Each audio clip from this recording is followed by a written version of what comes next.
ഒരു മത്സ്യത്തൊഴിലാളിയുടെ മകളായിട്ട് ജനിച്ചതിൻ്റെ പേരിൽ ഞാൻ അനുഭവിക്കേണ്ടി വന്ന വിവേചനവും അതോടൊപ്പം തന്നെ എൻ്റെ സമുദായത്തിൽ ഒരു മാറ്റം ഉണ്ടാകണം എല്ലാ തരത്തിലും. ഇപ്പോൾ അമ്മമാർക്കായിരുന്നാലും അച്ഛനായിരുന്നാലും ഒക്കെയുള്ള ഒരു മാറ്റം വരണം ഈ സമുദായത്തിൽ. മറ്റ് സമൂഹങ്ങളെപ്പോലെ ഞങ്ങൾക്കും ഉണ്ടാകണം. അതിനു വേണ്ടിയാണ് ഞാൻ പ്രവർത്തിക്കാൻ ഇറങ്ങിയത്. 2 മേഖലകളിൽ നിന്ന് 2 ജാഥ വന്നു. ഒന്ന് ബംഗാളിൽ നിന്നും ഒന്ന് മഹാരാഷ്ട്രയിൽ നിന്നും, തെക്കൻ തീരത്ത് നിന്നും വടക്കൻ തീരത്ത് നിന്നുള്ള 2 ജാഥകൾ വന്ന് കന്യാകുമാരിയിൽ സംഗമിക്കുന്നതായിരുന്നു മെയ് 1-ന്. അന്ന് അവിടെ വെടിവെപ്പൊക്കെ നടന്നു. അന്ന് ഈ കൂടംകുളം ചർച്ച ചെയ്യുന്ന സമയമായിരുന്നു. അപ്പോൾ കൂടംകുളം സമരത്തിനെതിരായിട്ടുള്ള ഒരു മുന്നേറ്റം കൂടിയായിരുന്നു. എൻ്റെ വീട്ടിൽ ഞാൻ മാർച്ച് 7-ാം തീയതി പറഞ്ഞു 9-ാം തീയതി എൻ്റെ കല്യാണമാണെന്ന്. എന്നുവെച്ചാൽ അവർക്ക് സമയം കൊടുത്തില്ല, ഒന്നിനും ആർഭാടവും ഇല്ല, സ്ത്രീധനമില്ല. ഞങ്ങൾ 2 പേരും കൂടെ തീരുമാനിച്ചു. ഞാൻ കണ്ടെത്തിയ ഒരാളായിരുന്നു ഈ പ്രവർത്തനത്തിൻ്റെ ഇടയ്ക്ക്. അങ്ങനെ പുള്ളിയും സജീവമായിട്ട് രാഷ്ട്രീയ പാർട്ടിയിൽ പ്രവർത്തിക്കുന്നതാണ്. പക്ഷേ അങ്ങോട്ടും ഇങ്ങോട്ടും ഒരു തീരുമാനത്തിലെത്തി 2 പേരുടെയും പ്രവർത്തനങ്ങളിൽ അങ്ങോട്ടും ഇങ്ങോട്ടും ഇടപെടാൻ പാടില്ല. ഇപ്പോൾ വിഴിഞ്ഞത്ത് ഹാർബർ ട്രാൻസ്ഷിപ്മെൻറ്റ് ടെർമിനലിനെതിരെ നടന്ന സമരത്തിലൊക്കെ വളരെ സജീവമായിട്ട് ഞാൻ ഇടപെടുകയും ആ സമരത്തിൽ മുഴുവൻ എൻ്റെ പേരിൽ കുറേ കേസുകളും ഉണ്ട്. പക്ഷേ ഞാൻ ആ കേസൊന്നും പിൻവലിക്കാൻ പോകുന്നില്ല. ഞാൻ ആ കേസ് എന്നെ അറസ്റ്റ് ചെയ്യുന്നെങ്കിൽ ചെയ്യട്ടെ. ഞാൻ നീതിക്ക് വേണ്ടിയാണ് സമരം ചെയ്തത്. ഞങ്ങളുടെ തൊഴിലിടവും കിടപ്പാടവും തീരവും ഇല്ലാതാക്കുന്നൊരു പദ്ധതിയാണത്.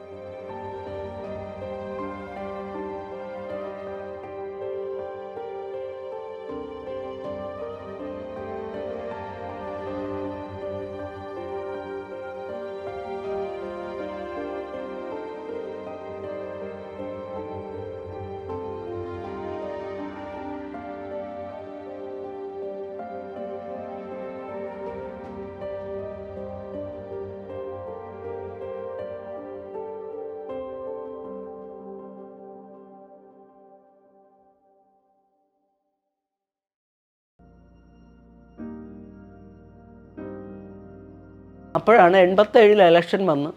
അപ്പം നമ്മുടെ സംഘടന തീരുമാനിച്ചു ഇപ്രാവശ്യം നമ്മൾ ഇടതുപക്ഷത്തിന് ജയിപ്പിക്കണം എന്ന് വെച്ചാൽ കോൺഗ്രസ് അധികാരത്തിലിരുന്നപ്പോഴാണ് നമുക്ക് ഇത്രയും മർദ്ദനമേൽക്കേണ്ടി വന്നു. എല്ലാ ജില്ലകളിലും തിരുവനന്തപുരത്തും ഒക്കെയുള്ള ഒരുപാട് പോലീസ് മർദ്ദനം. ഇടതുപക്ഷം ഭരിച്ചിരുന്നപ്പോൾ ഒരു മണ്ണ് പോലും മത്സ്യത്തൊഴിലാളികളുടെ ദേഹത്ത് വീണിട്ടില്ല. അപ്പോൾ അതുകൊണ്ട് നമ്മൾ ഇടതുപക്ഷത്തിനെ വിജയിപ്പിക്കാനായിട്ട് നമ്മൾ എല്ലാവരും രംഗത്തിറങ്ങാനായിട്ട് ജില്ലാ കമ്മിറ്റിയും സംസ്ഥാന കമ്മിറ്റിയിലുമൊക്കെ ചർച്ച വന്നു. അങ്ങനെ ഒരു തീരുമാനത്തിൽ ഇവിടെ നമ്മൾ അങ്ങനെ പ്രവർത്തിക്കാനായിട്ട് തീരുമാനിച്ചു. അപ്പോൾ എനിക്ക് ചുമതല കോവളം മണ്ഡലമായിരുന്നു. ഓരോരുത്തർക്കും ഓരോ മണ്ഡലം കൊടുത്ത്. അപ്പോൾ കോവളത്തിൽ ആദ്യത്തെ അവരുടെ ഇലക്ഷൻ തെരഞ്ഞെടുപ്പ് കൺവെൻഷനിൽ തന്നെ പി ഗോവിന്ദപിള്ളയായിരുന്നു അന്ന് അതിൻ്റെ ചുമതലയുണ്ടായിരുന്നു. അപ്പോൾ PG അവിടെ വന്ന് ഞാനും ആ കൺവെൻഷനിൽ പോയി സാധാരണ ഒരു ആളായിട്ട് നമ്മുടെ തൊഴിലാളികളുമൊക്കെ ഉണ്ട്, അവരുമായിട്ടൊക്കെ ഞങ്ങൾ അവിടെ പോയിരുന്നു. അപ്പോൾ PG അവിടെ ഇരുന്നുകൊണ്ട് ഒരു കുറിപ്പ് കൊടുത്തേച്ച് എന്നെ സ്റ്റേജിലോട്ട് ഇല്ലണം. അപ്പം ഞാൻ തിരഞ്ഞെടുപ്പ് പ്രവർത്തനം ഒന്നും നടത്തിയിട്ടുള്ള ആളല്ല, എനിക്കൊന്നും അറിഞ്ഞുകൂടാ. എന്ത് തിരഞ്ഞെടുപ്പ് കൺവെൻഷനിൽ എന്ത് സംസാരിക്കണമെന്ന് എനിക്കറിയത്തില്ല. അപ്പം ഞാൻ പറഞ്ഞു ഞാൻ ഇവിടെ ഇരുന്നുകൊണ്ട് പറഞ്ഞു വരുന്നില്ല. അപ്പം പറഞ്ഞു ഇല്ല വരാം. അപ്പോൾ അവിടെ ഇരുന്നുകൊണ്ട് വേറൊരു ലീഡർ എഴുന്നേറ്റ് വന്ന് പറഞ്ഞു ഇല്ല മെയ്സ് അവിടെ വന്നിരിക്കണം, സംസാരിക്കൊന്നും വേണ്ട, അവിടെ ഇരുന്നാൽ മതിയെന്ന് പറഞ്ഞു. എന്നിട്ട് PG കൺവെൻഷൻ ഉദ്ഘാടനം ചെയ്ത് കഴിഞ്ഞിട്ട് അടുത്ത് എൻ്റെ പേര് വിളിച്ച് ഞാൻ എന്ത് പറയാനാണ്. അപ്പം ഞാൻ PG പറഞ്ഞു നിങ്ങളുടെ സമരത്തിൻ്റെ അനുഭവം മാത്രം പറഞ്ഞാൽ മതി, തങ്കമണി ഇഷ്യൂവും കൂടെ പറഞ്ഞോളാം പറഞ്ഞു. പിന്നെ ഞാനങ്ങ് അത് സംസാരിച്ച് കഴിഞ്ഞപ്പോൾ ഭയങ്കര ആളുകൾക്കെല്ലാം ഭയങ്കര ആവേശമായി. അപ്പോൾ തെരഞ്ഞെടുപ്പ് കമ്മിറ്റിയുടെ കോവളം മണ്ഡലം തെരഞ്ഞെടുപ്പ് കമ്മിറ്റിയുടെ വൈസ് ചെയർപേഴ്സണായിട്ട് എൻ്റെ പേര് നിർദ്ദേശിച്ചു.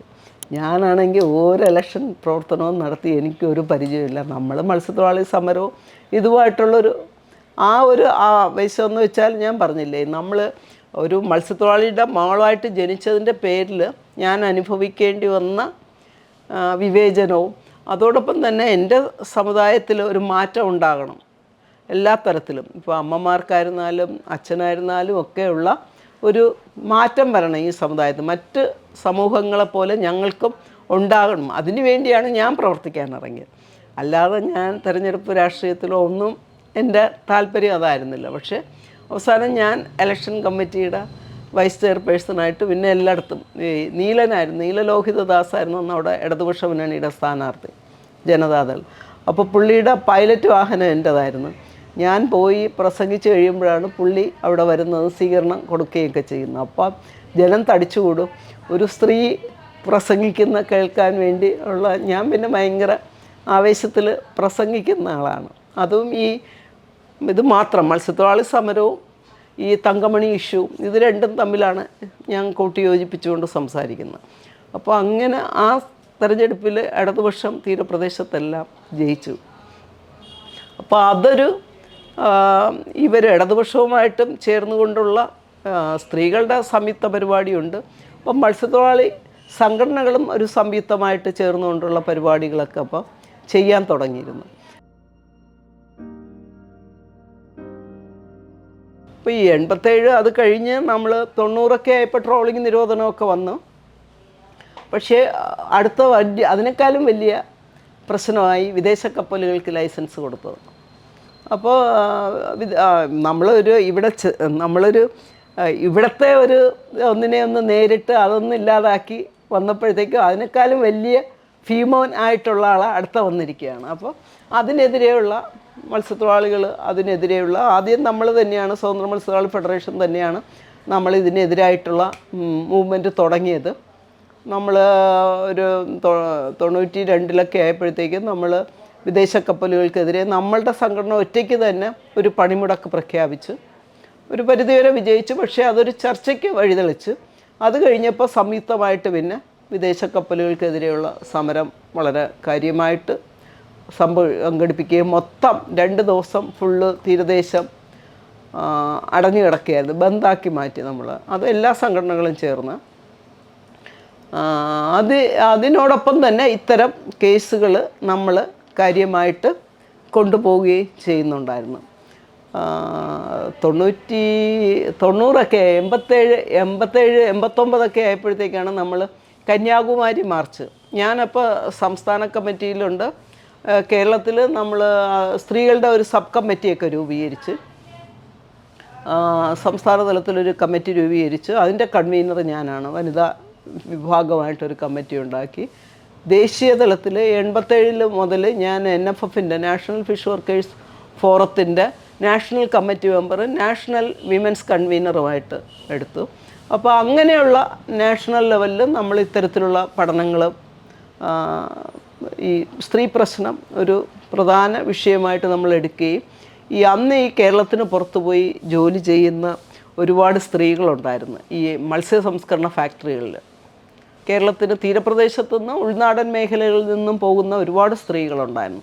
അപ്പോൾ അവരെക്കുറിച്ച് ഒരുപാട് പത്രത്തിൽ വാർത്തകൾ വരുന്നുണ്ട്. അവരവിടെ കൊല ചെയ്യപ്പെടുന്നു, മരിച്ചു കിടക്കുന്നു, വണ്ടി കയറി മരിച്ചു. അപ്പോൾ ഇതൊന്ന് അന്വേഷിക്കണമെന്ന് പറഞ്ഞുകൊണ്ട് ഞങ്ങൾ NFFൻ്റെ ഇതിൽ അതങ്ങനെ തീരുമാനിച്ചു.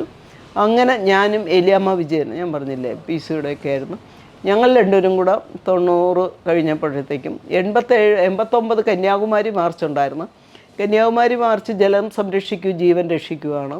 അത് ജലം സംരക്ഷിക്കുന്നതിലൂടെ ജീവൻ രക്ഷിക്കുക എന്ന് വെച്ചാൽ മത്സ്യസമ്പത്തും സംരക്ഷിച്ചുകൊണ്ട് നമ്മുടെ മത്സ്യത്തൊഴിലാളികളുടെ ജീവൻ നിലനിർത്താൻ പറ്റൂ. അങ്ങനെയുള്ള ആ മുദ്രാവാക്യം ഉയർത്തിക്കൊണ്ട് 2 മേഖലകളിൽ നിന്ന് 2 ജാഥ വന്നു. ഒന്ന് ബംഗാളിൽ നിന്നും ഒന്ന് മഹാരാഷ്ട്രയിൽ നിന്നും, തെക്കൻ തീരത്ത് നിന്നും വടക്കൻ തീരത്ത് നിന്നുള്ള 2 ജാഥകൾ വന്ന് കന്യാകുമാരിയിൽ സംഗമിക്കുന്നതായിരുന്നു മെയ് 1. അന്ന് അവിടെ വെടിവെപ്പൊക്കെ നടന്നു. അന്ന് ഈ കൂടംകുളം ചർച്ച ചെയ്യുന്ന സമയമായിരുന്നു. അപ്പോൾ കൂടംകുളം സമരത്തിനെതിരായിട്ടുള്ള ഒരു മുന്നേറ്റം കൂടിയായിരുന്നു. പക്ഷേ വെടിവെപ്പ് നടന്നു. നമുക്കൊന്നും അവിടെ സമാപനമൊന്നും നടത്താൻ പറ്റിയില്ല. ജസ്റ്റിസ് കൃഷ്ണയ്യറായിരുന്നു സമാപന യോഗം ഉദ്ഘാടനം ചെയ്യാൻ വെച്ചിരുന്നത്. പുള്ളി അവിടെ എത്തി. പിന്നെ ഈ വെടിയേറ്റവരൊക്കെ ഉണ്ട്, ആശുപത്രിയിൽ പോകലും വന്നവരെയൊക്കെ തിരിച്ചുവിടലും, എല്ലാ ജില്ലകളിൽ നിന്നും ആളുകൾ വാഹനമൊക്കെ പിടിച്ച്, പരിസ്ഥിതി പ്രവർത്തകരൊക്കെ ഒരുപാട് വന്നിരുന്നു.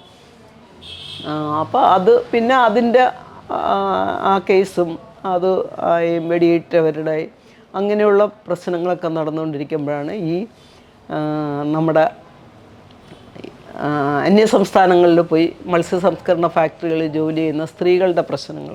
അപ്പോൾ അത് പഠിക്കാൻ തീരുമാനിച്ചു. ഞങ്ങൾ രണ്ടുപേരും കൂടെ ഇന്ത്യയുടെ 9 തീര സംസ്ഥാനങ്ങളിലും പോയി അത് പഠിച്ച് ഈ ഫാക്ടറികളിൽ ജോലി ചെയ്യുന്ന സ്ത്രീകളുടെ പ്രശ്നം പഠിച്ചുകൊണ്ട് ഞങ്ങൾ 94-95 ആയപ്പോഴത്തേക്ക് ഒരു പബ്ലിക് ഹിയറിംഗ് വെച്ച് കൊച്ചിയിൽ വെച്ചുകൊണ്ട് അങ്ങനെയാണ് സർക്കാരും ലേബർ ഡിപ്പാർട്ട്മെൻറ്റും ഒക്കെ ഇങ്ങനൊരു വിഭാഗം പോയി ജോലി എടുക്കുന്നുണ്ടെന്ന് അവർക്ക് എന്താ യാതൊരു തൊഴിൽ സുരക്ഷാ നിയമങ്ങളും ബാധകമല്ലായിരുന്നു. ഈ കോൺട്രാക്ടർമാർ ഇവിടെ നിന്ന് കൊണ്ടുപോകും, ആട്ടി തെളിപ്പിച്ച് കൊണ്ടുപോകും, അവിടെ കൊണ്ടുവന്ന് കമ്പനികളിൽ ആക്കും.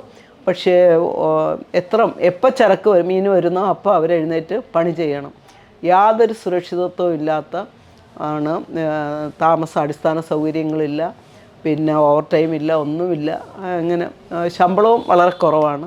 8 മണിക്കൂർ ജോലി, 8 മണിക്കൂർ വിശ്രമം, അല്ലെങ്കിൽ 8 മണിക്കൂർ കഴിഞ്ഞ് ജോലി ചെയ്താൽ അതിന് ഓവർ ടൈം കൊടുക്കണം. ഒരു മിനിമം വേതനമില്ല. അപ്പോൾ ഈ കുടിയേറ്റ തൊഴിലാളി കരാർ നിയമമൊന്നും നടപ്പിലാക്കുന്നില്ല. അപ്പോൾ ഈ പബ്ലിക് ഹിയറിംഗ് കഴിഞ്ഞപ്പോഴത്തേക്കും അതൊരു വലിയ ചർച്ചയായി. ലേബർ ഡിപ്പാർട്ട്മെൻറ്റ് പിന്നെ അന്വേഷണം തുടങ്ങി. ട്രെയിനിൽ കൊണ്ടുപോകുന്ന തൊഴിലാളികളെ കോൺട്രാക്ടർമാർ കൊണ്ടുപോകുമ്പോൾ പിടിക്കുകയും പിഴയിടുകയും ഒക്കെ ചെയ്ത് കഴിഞ്ഞപ്പോൾ കോൺട്രാക്ടർമാർ ഇവിടെ രജിസ്റ്റർ ചെയ്യാൻ തുടങ്ങി ലേബർ ഡിപ്പാർട്ട്മെൻറ്റിൽ. അങ്ങനെ അതിന് ഒരു പരിഹാരം കാണാൻ എത്തി. അതേപോലെ അവിടെയും ഇവർക്ക് അടിസ്ഥാന സൗകര്യങ്ങളുണ്ടായി, മിനിമം വേതനം നിശ്ചയിച്ചു, ഓവർ ടൈം കൊടുക്കാൻ തുടങ്ങി. പിന്നെ ഇവരെ യാത്ര ചെയ്ത് പോകുന്നതിനുള്ള യാത്രാ അലവൻസ് ഇവിടെ നിന്ന് കൊണ്ടുപോകുമ്പോൾ തന്നെ ഈ ഒരു സ്റ്റേറ്റിൽ നിന്ന് അടുത്ത സ്റ്റേറ്റിലോട്ട് കൊണ്ടുപോകുമ്പോൾ ഉള്ള ഒരു അലവൻസ് ഇവർക്ക് കൊടുക്കണം. അതെല്ലാം ആ നിയമത്തിലുള്ളതെല്ലാം നടപ്പിലാക്കാൻ തുടങ്ങി. അപ്പോൾ അങ്ങനെ അത് ഒരു സ്ത്രീ തൊഴിലാളികളാണ് മുഴുവൻ. അപ്പോൾ അവരുടെ അത് ഒരു മൈഗ്രൻ്റ് ലേബർ ആക്ട് കാര്യമായിട്ട് അത് പ്രവർത്തിക്കാൻ തുടങ്ങി. അപ്പോൾ അതൊരു വലിയ നേട്ടം. ഇപ്പോൾ അത് ഇടുക്കിയിലുള്ള സ്ത്രീകളുണ്ട്, ഒരുപാട് വയനാട് എല്ലാ സ്ഥലത്തു നിന്നും സ്ത്രീകൾ, പത്തനംതിട്ട ഒക്കെയുള്ള തീരപ്രദേശം മാത്രമല്ല മറ്റ് സ്ഥലങ്ങളിൽ നിന്നുള്ള സ്ത്രീകളോട് ഉണ്ടായിരുന്നു. അവരെ സംഘടിപ്പിക്കുകയും അവരുടെ മീറ്റിങ്ങുകൾ കൂടുകയൊക്കെ ചെയ്ത് അങ്ങനെ അതൊരു വഴിക്ക് അങ്ങനെ പോവുകയായിരുന്നു.